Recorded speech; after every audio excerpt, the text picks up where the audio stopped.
un moment de gêne pris avec humour. Après avoir donné la réplique à Matt Damon dans Stillwater, Camille Cottin figure parmi les actrices françaises les plus en vue à Hollywood. Une place qui lui a permis de décrocher un rôle dans The House of Gucci, le prochain film de Ridley Scott avec Lady Gaga et Adam Driver.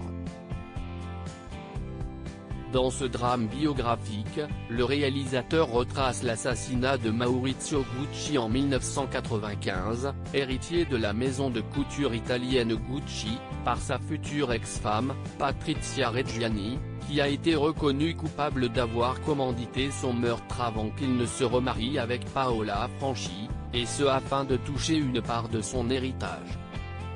Dans cette production purement hollywoodienne, Camille Cottin incarne Paola Franchi. Et pour le rôle, l'actrice s'était préparée à tout, même à faire l'accent italien.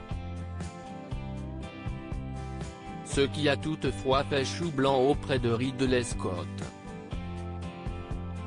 Invitée sur le plateau de Quotidien mercredi 15 septembre, la comédienne a en effet révélé qu'au cours d'une lecture du scénario avec le réalisateur, Adam Driver et Stephanie, alias Lady Gaga. Donc on était tous les quatre et je pensais faire un peu l'accent italien, se souvient-elle, avant de faire un essai devant Ridley Scott. Je fais 2-3 phrases et là il me dit non fais ton accent normal, a-t-elle confié en rigolant. Quel métier a exercé Camille Cottin avant d'être actrice? Un exercice toutefois moins risqué pour Camille Cottin, qui à l'inverse de Lady Gaga, va ainsi éviter les retombées parfois très critiques à propos de son accent italien.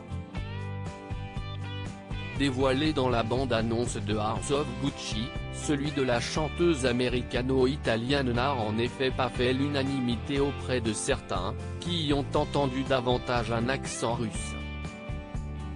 Un petit échec pour la comédienne française, qui peut toutefois sûrement se targuer d'avoir un meilleur accent en anglais, elle qui a même enseigné cette langue avant de devenir actrice, et ce après avoir passé près de 5 ans à Londres.